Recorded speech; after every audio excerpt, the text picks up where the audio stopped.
Here we have a large phylogenetic tree, which represents the anagenesis of our species, or the gradual evolution of our species of marble. We're going to go over a couple definitions before we talk about what's occurring between these marbles.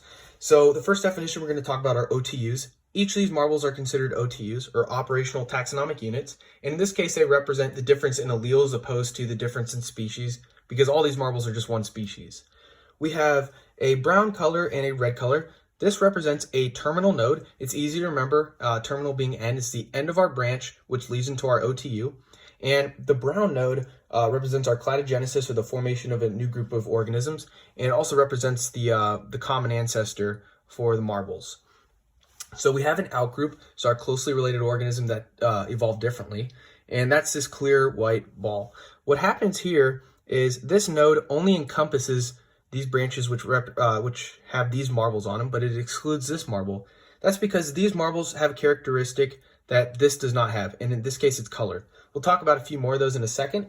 Right now I want to say that all of these marbles are the same species. They can interbreed. None of them are extinct. They just evolve differently, and they deal with the same type of stuff that an animal in the wild would have to deal with, like predation and stuff like that.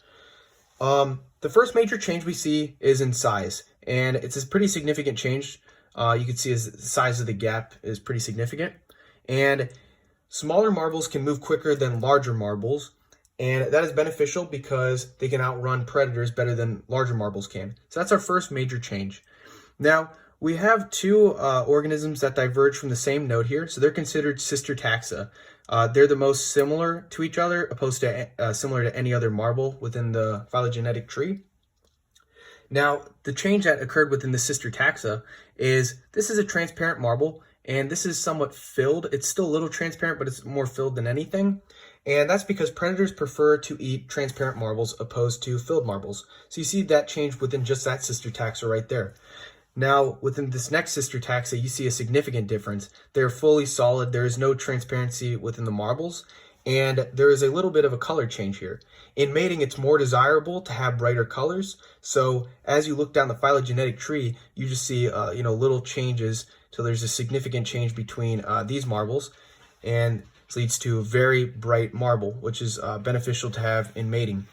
The last major change we're going to look at is in texture. So for the rest of these marbles, they've been smooth, but these marbles are bumpy. Like porcupines have spikes as a defense mechanism, these marbles have a bumpy texture, which makes predators want to avoid them. So there's a pretty significant change from this marble to this sister taxa. And you see that they maintain that bright color that these marbles have, but now they're less desirable to predators. Thank you for watching. Here are my references.